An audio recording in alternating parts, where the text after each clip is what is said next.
Hello नमस्कार दोस्तों, स्वागत है आप सभी का हमारे यूट्यूब चैनल तत्काल एजुकेशन पे। दोस्तों उम्मीद करते हैं आप सभी बहुत अच्छे होंगे। आपकी तैयारी भी काफ़ी ज़बरदस्त तरीके से चल रही होगी। दोस्तों आज हम आप लोगों के लिए रीजनिंग के कुछ अति महत्वपूर्ण प्रश्न के बारे में इस वीडियो में बताएंगे, जो सभी परीक्षाओं के लिए बहुत महत्वपूर्ण प्रश्न होने वाले हैं।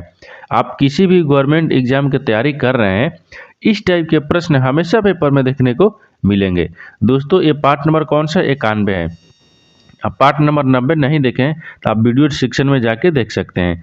दोस्तों इन सारे प्रश्न का पीडीएफ आपको टेलीग्राम पर मिल जाएगा, जो कि इस वीडियो का डिस्क्रिप्शन में लिंक दिया हुआ है। तो चलिए दोस्तों पहला प्रश्न देख लेते हैं। दोस्तों पहला नंबर प्रश्न है, यहाँ पर देखिए उस वेन आरेख का चयन करें जो दिए गए वर्गों के बीच के संबंध को सर्वोत्तम ढंग से निरूपित करता है। देखिए नीचे आपको क्या दिया है, एक संबंध दिया है, यानी आरेख दिया, यानी ठोस दिया है, द्रव दिया है और गैस दिया है।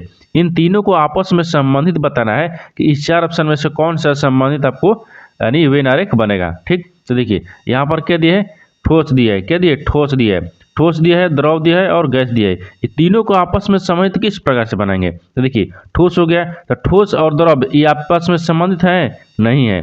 और उसी प्रकार से द्रव और गैस को देखिएगा तो इसमें अब जो है संबंधित नहीं है, यानी क्या है, ये किस तरह का कर वेन आरेख बनेगा। तो देखिए ठोस हो गया, इसको क्या रखेंगे, यहाँ पर ठोस हो गया तो ठोस आपको ये वाला हो जाएगा, ये ठोस हो जाएगा। ठीक, यहाँ पर क्या रखेंगे, ठोस हो जाएगा, ये ठोस हो गया, ये ठोस हो गया। ठोस के बाद में फिर द्रव आ जाएगा, क्या आएगा, द्रव आएगा, क्योंकि ठोस द्रव गैस तीनों क्या है, अलग अलग है। ठोस अलग हो गया, द्रव भी अलग हो गया और गैस को अलग हो गया। ये किसी तरह से आपको संबंधित नहीं दिख रहा है। ठीक, ये आपको क्या हो जाएगा, द्रव हो गया, ये क्या हो गया, द्रव हो गया। उसी प्रकार से यहाँ पर क्या रखेंगे, यहाँ पर क्या हो जाएगा, गैस हो जाएगा, यहाँ पर क्या हो जाएगा, गैस हो जाएगा। यानी इस तरह का जो वेन आरेख है ना, वो किस ऑप्शन में बन रहा है, इस तरह का वेन आरेख किस ऑप्शन में बन रहा है। देखिए यहाँ पर ऑप्शन ए में बन रहा है। यहाँ पर क्या हो जाएगा, यहाँ पर ठोस हो गया, देखिए यहाँ पर ठोस हो गया, उसके बाद में यहाँ पर द्रव हो जाएगा, ये द्रव हो जाएगा और यहाँ पर गैस हो जाएगा, क्या हो जाएगा, गैस हो गया। यानी तीनों अलग अलग हो गया है। यानी किस तरह का वेन आरेख बनेगा, यानी इस तरह का, यानी ऑप्शन नंबर ए आपका सही हो जाएगा। दोस्तों मैं उम्मीद करता हूँ कि इस प्रश्न को भी आप अच्छी तरह से समझ पाए होंगे। तो चलिए दोस्तों नेक्स्ट प्रश्न देख लेते हैं। दोस्तों दूसरा नंबर प्रश्न है, यहाँ पर देखिए यदि किसी कुछ भाषा में यानी प्रीड प्रीड को QTLHJ लिखा जाता है, उसी कुछ भाषा में यानी क्या लिखा है, श्रीड यानी क्रीड लिखा है, क्रीड को कैसे लिखा जाएगा। तो देखिए यहाँ पर सबसे पहले देखेंगे कि यहाँ पर पहला को क्या लिख रहा है। ठीक, देखिए पहला को आपको क्या लिखा है, प्रीड को क्या लिख रहा है, तो यहाँ पर देख लीजिए, यहाँ पर क्या दिया प्रीड, तो क्या लिखा है, पी लिखा है। ठीक, पी के बाद में आर लिखा है, आर लिखा है, आर के बाद में आई हो गया, फिर उसके बाद में डी हो गया, फिर उसके बाद में ई हो गया। इसको क्या लिख रहा है, ये आई है। ठीक, आई हो गया और यहाँ से फिर उसको क्या लिख रहा है, क्यू, क्या लिख रहा है, क्यू लिख रहा है, क्यू हो गया, टी हो गया, एल हो गया, एच हो गया और जे हो गया। ठीक, उसी प्रकार से आपको बताना है कि इसको क्या लिखा है, क्रीड को कैसे लिखा जाएगा। देखिए पी, पी से क्या लिख रहा है, क्यू लिख रहा था, पी क्यू, इसमें क्या कर रहा है, एक प्लस जुड़ रहा है, आर एस टी, यानी इसमें क्या कर रहा है, दो जुड़ रहा है। जब इसमें दो जोड़ देंगे तो कितना आ जाएगा, टी आ जाएगा। उसी प्रकार से आई, आई देखिए आई में कितना जोड़ेंगे कि एल आ जाएगा। तो आई के क्या करते हैं, आई के बाद में जे, यहाँ पर कितना हो जाएगा, आई, आई के बाद में क्या आ जाएगा, जे के एल, जे के एल, यानी इसमें प्लस आपको 3 कर रहा है। डी से क्या लिख रहा है, एच लिख रहा है, तो डी में कितना जुड़ रहा है। ठीक, तो डी, डी के बाद में ई एफ जी एच, एच लिख रहा था, इसमें 4 जुड़ रहा है ना, इसमें 4 जुड़ेगा। और यहाँ पर कितना होगा, ई से क्या लिख रहा है, जे लिख रहा है, ई से जे, तो ई हो गया, ई को छोड़ देंगे तो ई एफ है, जी एच आई जे, यानी इसमें क्या जुड़ रहा है, 5 जुड़ रहा है। यानी इसका मतलब क्या कर रहा है, 1 2 3 5 तक जुड़ रहा है, यानी सीरियल नंबर से जुड़ रहा है। उसी प्रकार से क्रीड को हम जोड़ेंगे। देखिए सी आर डबल ई और डी है। ठीक, अब इसी को हम क्या करेंगे, सीरियल नंबर से जोड़ेंगे, इसको सीरियल नंबर से जोड़ लेंगे। देखिए सी के बाद में क्या आएगा, अगर एक जोड़ेंगे तो सी के बाद में क्या आएगा, डी आ जाएगा। ठीक, उसी प्रकार से अगर हम यहाँ पर 2 जोड़ लेंगे तो कितने का, आर एस टी, कितना आ जाएगा, 2 जोड़ेंगे तो टी आ जाएगा ना, आर एस टी 2 आ जाएगा, यहाँ पर कितना आ जाएगा, टी आ जाएगा। अब उसी प्रकार से देखिए ई में क्या करेंगे, 3 जोड़ेंगे तो ई के क्या करेंगे, E F G H, H आ जाएगा, कितना आ जाएगा यहाँ पर, एच आ जाएगा, कितना आ जाएगा, एच आ जाएगा। लेकिन उसी प्रकार से यहाँ पर क्या करना है, ये 3 जोड़ना है ना, यहाँ पर क्या करना है कि अब 4 जोड़ देना है हमको। तो जब ई में 4 जोड़ेंगे तो आई आ जाएगा, कितना आ जाएगा, आई आ जाएगा। उसी प्रकार से डी में हम 5 जोड़ देते हैं। डी में कितना जोड़ेंगे, 5 जोड़ेंगे। तो डी में 5 जोड़ेंगे तो कितना आ जाएगा, तो डी के बाद में छोड़ देंगे किसको, ई एफ जी एच, कितना आ जाएगा, एच आ जाएगा। यहाँ पर कितना जोड़ना है, आई आएगा ना, यहाँ पर कितना देगा, डी में 5 जोड़ना है तो डी हो जाएगा। ठीक, डी के बाद में कितना दिया है, ई एफ जी एच आई, 5 जोड़ने में कितना आ गया, आई आ गया। यानी यहाँ पर कितना आ गया, डी टी एच डबल आई। यानी इस देखेंगे ना कि किस ऑप्शन में मिल रहा है, यानी किस ऑप्शन में दिया हुआ है, इससे यानी क्या लिखेगा, तो यही आपको बोल रहा है कि क्रीड को कैसे लिखा जाएगा। तो क्रीड को क्या लिखेगा, डी टी एच डबल आई। ठीक, तो देखेंगे किस ऑप्शन में दिया है, डी टी होना चाहिए। ठीक, D T H I double, यानी ऑप्शन नंबर सी आपका सही हो जाएगा। दोस्तों मैं उम्मीद करता हूँ कि इस प्रश्न को भी आप अच्छे तरह से समझ पाए होंगे। तो चलिए दोस्तों नेक्स्ट प्रश्न देख लेते हैं। दोस्तों तीसरा नंबर प्रश्न है, यहाँ पर देखिए दी गई आकृति में वर्गों की संख्या ज्ञात कीजिए। देखिए यहाँ पर ये आकृति दिया है। ठीक, इस आकृति में आपको बताना है कि कितने वर्ग हैं। ठीक, इसमें बताना है ना कि कितने आपको वर्ग दिया हुआ है।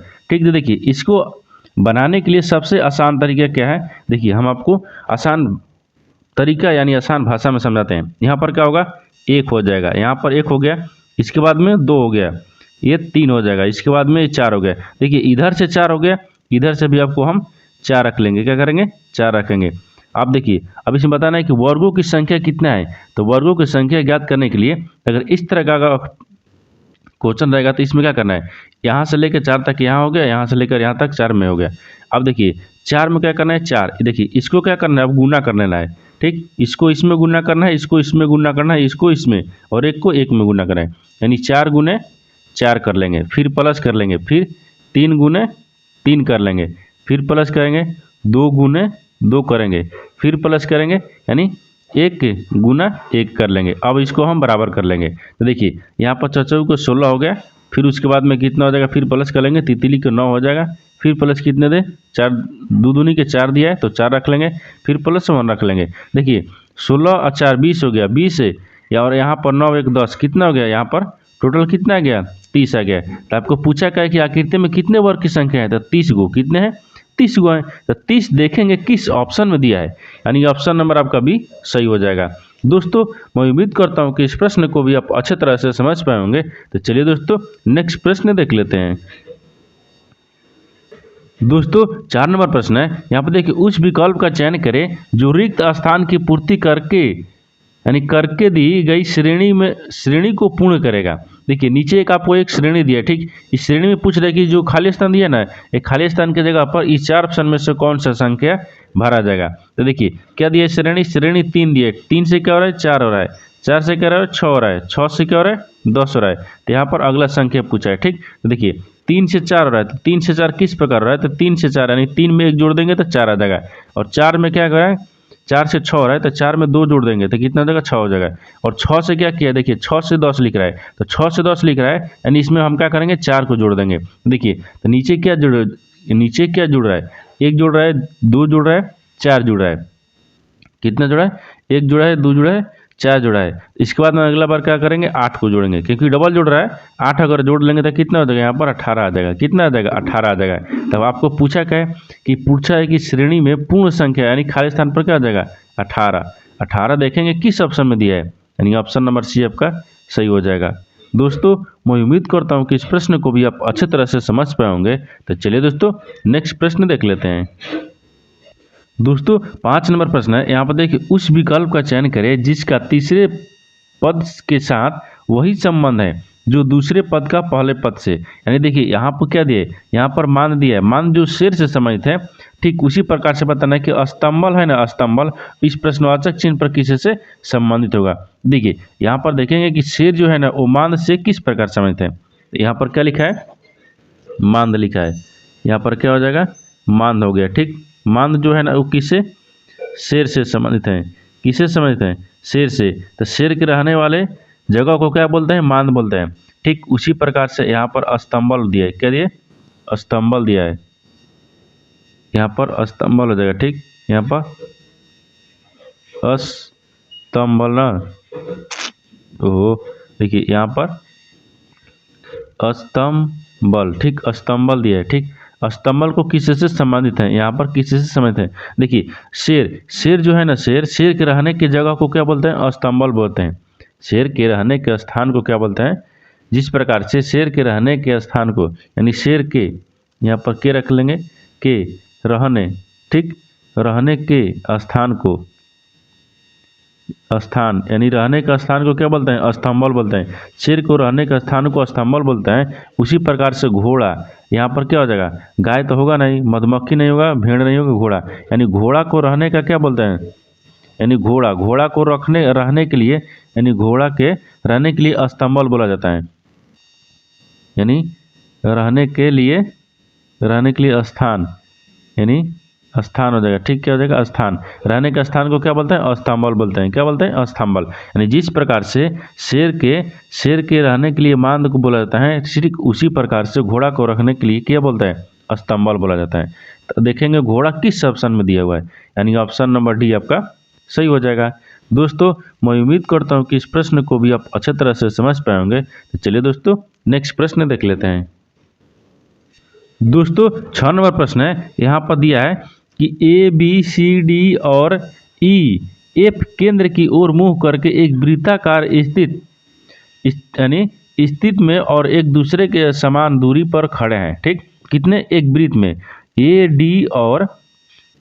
और डी एक दूसरे के बगल में बैठे हैं और डी ए के बाईं ओर बैठा है, बी डी के दाहिने ओर दूसरे स्थान पर, ई के बाईं ओर दूसरे स्थान पर बैठा है, यानी एफ सी के बाईं ओर बैठा है। तो व्यक्तियों का इनमें से कौन सा युग्म एक दूसरे के बगल में नहीं बैठा है? देखिए आपको क्या बोल रहा है, यहाँ पर दिया है कितना? A B C D E F G, यानी एफ तक कितना दिया है? एक वृत्त में दिया है। तो यहाँ पर हम क्या करेंगे? वृत्त में बैठा लेंगे।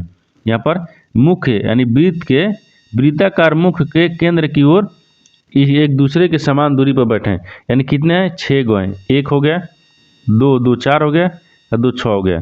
कितना हो गया? 6 हो गया। अब देखिए एक दूसरे के समान दूरी पर, यानी ए और डी के एक दूसरे के बगल में बैठा है। ए और डी जो है ना एक दूसरे के बगल में बैठा है। तो मान लीजिए यहाँ पर हम ए रख लेते हैं, यहाँ पर क्या रखेंगे? डी रखेंगे। एक दूसरे के बगल में हो गया। फिर बोल रहा है कि डी ए के बाईं ओर बैठा है। जो डी है ना डी, वो आपको किसके, यानी ए के बाईं ओर बैठा है। ए के बाईं ओर डी बैठा है, ठीक है। फिर बोल रहा है कि बी डी के दाहिने ओर दूसरे स्थान, जो बी है ना बी, वो डी के दाहिने ओर दूसरे स्थान पर आता है। दूसरे स्थान पर यहाँ पर बी रख लेंगे। ई के दाईं ओर दूसरे स्थान पर बैठा है, लेकिन ई के दूसरे स्थान पर, ई जो है ना ई, बी के दूसरे स्थान पर कौन बैठा है? ई बैठा है। तो यहाँ पर हम ई रख लेंगे। बोला है ना कि यहाँ पर ई के बाईं ओर, यानी ई के बाईं ओर दूसरे स्थान पर कौन बैठा है? ई बैठा है, ठीक। यानी बी डी के दाहिने ओर दूसरे स्थान पर ई बैठा है, ई के बाईं ओर दूसरे स्थान पर कौन बैठा है? ई बैठा है। फिर उसी प्रकार से यहाँ पर देखिए एफ जो है ना एफ, वो सी के बाईं ओर बैठा है। एफ जो है ना एफ, सी के बाईं ओर, तो सी के बाईं ओर, तो यहाँ पर क्या रख लेंगे? यहाँ पर सी रख लेते हैं। सी के बाईं ओर, तो सी के बाईं ओर इधर घूमेंगे, ठीक। अगर इधर घूमेंगे ना, इधर घूमेंगे तो यहाँ पर एफ हो जाएगा। यहाँ पर कितना हो गया? एफ हो गया। अब देखिए अब यहाँ पर क्या दी, अब आगे पूछ रहा है कि व्यक्तियों का इनमें से कौन सा युग्म एक दूसरे के बगल में नहीं बैठा है? एक दूसरे के बगल में कौन नहीं बैठा है? तो ऑप्शन ए में देखिए, ऑप्शन ए में कह दिए बी सी, बी और सी। तो बी आपको यहाँ पर दिया है, सी आपको यहाँ पर दिया है। ये आपको बगल में नहीं दिख रहा है, क्या दिख रहा है? बगल में नहीं दिख रहा है, ठीक। ये सही हो जाएगा। अब दूसरा देखिए ए और बी देखिए ई बगल में बैठा है, ये आपको बगल में बैठा है। ई और एफ ई भी आपको बगल में बैठा है। ए और डी भी बगल में बैठा है। लेकिन इसमें पूछा है कि कौन सा युग्म एक दूसरे के बगल में नहीं बैठा है? तो एक दूसरे के बगल में कौन नहीं बैठा है? यानी बी सी, यानी ऑप्शन नंबर ए आपका सही हो जाएगा। दोस्तों मैं उम्मीद करता हूँ कि इस प्रश्न को भी आप अच्छे तरह से समझ पाए होंगे। तो चलिए दोस्तों नेक्स्ट प्रश्न देख लेते हैं। दोस्तों 7 नंबर प्रश्न है, यहाँ पर दिया है कथन और निष्कर्ष ले, ठीक। बोल रहे हैं पहला मैंने कि सभी बिल्लियाँ कुत्ते हैं, सभी बिल्लियाँ क्या हैं? कुत्ते हैं, और कुछ बिल्लियाँ खरगोश हैं। ये तो आपको कथन बोल रहा था, ठीक। निष्कर्ष में क्या बोल रहा है? निष्कर्ष बोल रहा है कि कुछ कुत्ते खरगोश हैं और सभी खरगोश कुत्ते हैं। देखिए कथन के आधार पर हम क्या बनाते हैं? कथन के आधार पर क्या होता है, कथन के आधार पर आपको डायग्राम बनाते हैं और निष्कर्ष के आधार पर आपको सोल्व होता है। ठीक, तो देखिए कथन जो बोला है उसको हम पहले डायग्राम बनाएंगे। सभी बिल्लियाँ कुत्ते हैं, सभी बिल्लियाँ क्या है, कुत्ते हैं। तो मान लीजिए यहाँ पर क्या रखते हैं, ये बिल्लियाँ हो जाएगा, यहाँ पर बिल्लियाँ हो जाएगा। ठीक, बिल्लियाँ हो गया, सभी बिल्लियाँ क्या है, कुत्ता है, क्या है, कुत्ता है। सभी बिल्लियाँ क्या है, कुत्ता है। यहाँ तक समझ गए। फिर उसके बाद मतलब कि कुछ बिल्लियाँ खरगोश हैं, कुछ जो बिल्लियाँ है ना क्या है, खरगोश है। तो कुछ बिल्लियाँ को बोल रहा है, तो कुछ बिल्लियाँ क्या है, खरगोश हैं। तो यहाँ पर खरगोश लिख लेंगे। ठीक, यानी खरगोश, ठीक है, ये खरगोश हो गया। किस बिल्लियाँ क्या है, खरगोश है। यहाँ तक समझ गए। अब निष्कर्ष देखिए क्या बोल रहा है, यानी कुछ कुत्ते खरगोश हैं, कुछ जो कुत्ता है ना वो खरगोश हैं, यहाँ पर दिख रहा है, सही है। दूसरा बोल रहा है कि सभी खरगोश, सभी खरगोश जो है ना वो क्या है, कुत्ते हैं। लेकिन सभी जो खरगोश है ना, सभी खरगोश, देखिए ये सभी खरगोश कुत्ता है नहीं है, कुछ जो कुत्ता है खरगोश है और कुछ खरगोश कुत्ते हैं, यानी ये गलत बोल रहा है। क्या बोल रहा है, गलत बोल रहा है। तो दूसरा क्या हो जाएगा, देखिए यानी पहला आपको सही हो गया था, यानी केवल निष्कर्ष वन यानी पालन करता है, यानी कि डी ऑप्शन हो जाएगा, यानी केवल निष्कर्ष वन पालन करता है, यानी ऑप्शन नंबर कौन सा हो जाएगा, ऑप्शन नंबर डी आपका सही हो जाएगा। दोस्तों मैं उम्मीद करता हूँ कि इस प्रश्न को भी आप अच्छे तरह से समझ पाए होंगे। तो चलिए दोस्तों नेक्स्ट प्रश्न देख लेते हैं। दोस्तों 8 नंबर प्रश्न है, यहाँ पर देखिए दी गई आकृति के सही दर्पण प्रतिबिंब का चयन करें जब दर्पण नीचे दर्शाया गया अनुसार एमएन पर रखा जाता है। देखिए यहाँ पर एमएन पर एक चित्र रखा गया है, आकृति रखा गया है। इस आकृति को अगर हम एमएन दर्पण पर देखेंगे तो किस तरह से दर्पण में दिखेगा, आपको यही ज्ञात करना है। ठीक, देखिए यहाँ पर हम दर्पण रख लेंगे, इस दर्पण को क्या करेंगे, इस दर्पण में हम इस चित्र को देखेंगे तो किस तरह से दिखेगा। देखिए डब्ल्यू आपको उसी प्रकार से दिखेगा, फिर ई आपको इस प्रकार से हो जाएगा। अगर दर्पण में देखेंगे तो टी आपको उसी प्रकार रहेगा, बी आपको किधर दिखेगा, बी आपको इस प्रकार से दिखेगा। ठीक, उसी के बाद 7 दिया है, ठीक 7 इस प्रकार दिखेगा, आई आपको इसी प्रकार दिखेगा, 3 आपको इस प्रकार से दिखेगा, आर जो है ना आर आपको इस प्रकार से दिखेगा। ठीक, आपको आर दिखाना है ना। ठीक, तो आर क्या करेगा, यानी आर जो है ना आर इस प्रकार से कुछ दिखाएगा। ठीक, आर हो गया, फिर उसके बाद में के हो जाएगा, तो के आपको इस प्रकार से।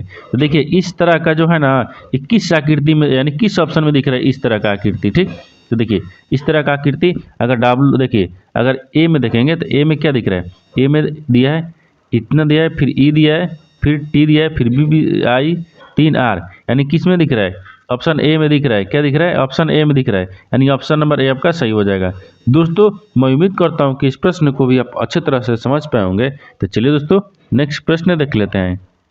दोस्तों 9 नंबर प्रश्न है, यहाँ पर दिया है कि दिए गए समीकरणों को संतुलित करने के लिए गणितीय चिन्हों का निम्न में से कौन सा संयोजन इनमें क्रमिक रूप से स्टार चिन्हों को स्थान पर आएगा। देखिए नीचे एक समीकरण दिया है, इस समीकरण में पूछ रहा है कि जो स्टार का चिन्ह दिया होना है, ये स्टार के चिन्ह पर आपको कौन सा इस 4 ऑप्शन में से जो क्या है चिन्ह को रख के समीकरण को संतुलित बनाना है।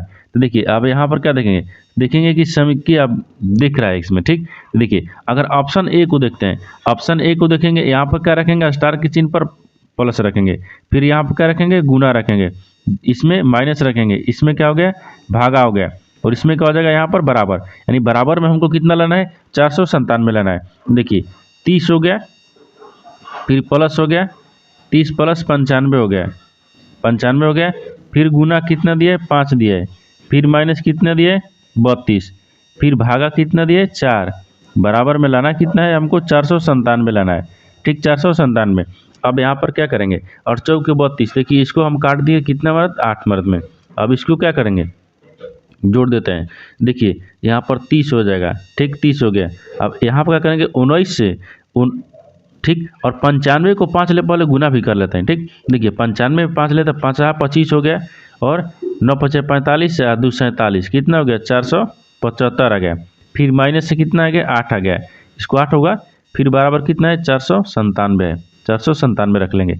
फिर उसके बाद में देखिए अगर इसको क्या करेंगे, 475 को और 30 को जोड़ लेंगे तो कितना हो जाएगा, 505 हो गया, कितना आ जाएगा यहाँ पर, 505 हो जाएगा। ठीक, 505 को माइनस 8 कर लेंगे, फिर बराबर में कितना दिया है, 497 दिया है। अगर इसको 8 करेंगे तो कितना हो जाएगा, 497 आ जाएगा, कितना का 497 बराबर में कितना दिया है, 497 दिया है। ये देखिए दोनों तरफ क्या आएगा, 497, दोनों तरफ 97, यानी ऑप्शन ए से आपको संतुलित हो गया। क्या हो गया ऑप्शन ए से? ये संतुष्ट हो गया। यहाँ पर क्या हो जाएगा? संतुलित हो जाएगा। ठीक, संतुलित है, यानी ऑप्शन नंबर ए आपका सही है। दोस्तों मैं उम्मीद करता हूँ कि इस प्रश्न को भी आप अच्छे तरह से समझ पाए होंगे। तो चलिए दोस्तों नेक्स्ट प्रश्न देख लेते हैं। दोस्तों 10 नंबर प्रश्न है, यहाँ पर दिया है कि एक ही पासे की अलग अलग 3 स्थितियाँ। देखिए एक ही पासे की 3 अलग अलग स्थितियों को दर्शाया गया है। 4 दर्शाने वाले फलक के विपरीत फलक की संख्या ज्ञात कीजिए। देखिए यहाँ पर एक ही पासा का 3 अलग अलग स्थितियाँ दर्शाया गया है। ठीक, अगर इसमें आपको क्या पूछा है? इसमें पूछा है कि 4 के विपरीत यानी 4 दर्शाने वाले फलक पर कि कौन सी संख्या आएगी। ठीक, कौन सी संख्या आएगी? देखिए यहाँ पर क्या किया है, यहाँ पर 4 को दर्शाने वाले, तो 4 को, तो देखिए यहाँ पर देखेंगे कि इसमें कॉमन कौन सा मिले। देखिए दोनों में क्या मिल रहा है? 4 मिल रहा है। दोनों में क्या मिल रहा है? 4 मिल रहा है।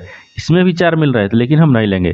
ठीक, इसमें देखिए दोनों में 4 है, तो इस 4 लेंगे। तो 4 के विपरीत क्या हो जाएगा? 4 हो गया। देखिए यहाँ पर क्या करेंगे? 4 के विपरीत क्या हो गया? 4। अब फिर इसके बाद में देखिए अगर यहाँ से घूमेंगे 2 का विपरीत क्या हो जाएगा? 6। तो 2 का विपरीत यानी 2 का विपरीत क्या हो गया? 6 हो गया। और यहाँ से घूमेंगे 3। ठीक, कितना? 3। तो 3 का विपरीत क्या हो जाएगा? 1 हो जाएगा। तो 3 का विपरीत क्या हो जाएगा? यहाँ पर 1 हो गया। कितना हो गया? 1 हो गया। ये विपरीत हो गया, विपरीत हो जाएगा। ठीक, विपरीत। लेकिन अब इसमें करना क्या है? इसमें करना है कि 4 दर्शाने वाले फलक पर विपरीत फलक की संख्या ज्ञात करना है। तो देखिए तो इसमें क्या दिख रहा है, यानी इसको जब विपरीत हम लिखे ना, इस विपरीत में आपको कौन सा संख्या नहीं दिख रहा है। ठीक, वही आंसर आपको हो जाएगा। देखिए 1 दिख रहा है, जो पासे की गोटी है उसमें कितने हैं? 6 अंक रहता है। 6 में क्या दिख रहा है? 1 दिख रहा है, 2 दिख रहा है, 3 दिख रहा है, 4 दिख रहा है, 6 दिख रहा है, लेकिन 5 नहीं दिख रहा है। 5 आपको नहीं दिख रहा है, तो जो नहीं दिखेगा वही आपको आंसर हो जाएगा। देखिए 5 नहीं दिख रहा है तो 5 आपको आंसर हो जाएगा। तो इसमें 4 के विपरीत कौन हो जाएगा? तो 4 के विपरीत 5 हो जाएगा। 4 के विपरीत कौन सा हो जाएगा? 4 के विपरीत आपको 5 हो जाएगा। तो 5 देखेंगे किस ऑप्शन में दिया हुआ है, यानी ऑप्शन नंबर आपका डी सही हो जाएगा। दोस्तों मैं उम्मीद करता हूँ कि इस प्रश्न को भी आप अच्छे तरह से समझ पाए होंगे। तो चलिए दोस्तों नेक्स्ट वीडियो में मिलते हैं, तब तक जय हिंद दोस्तों।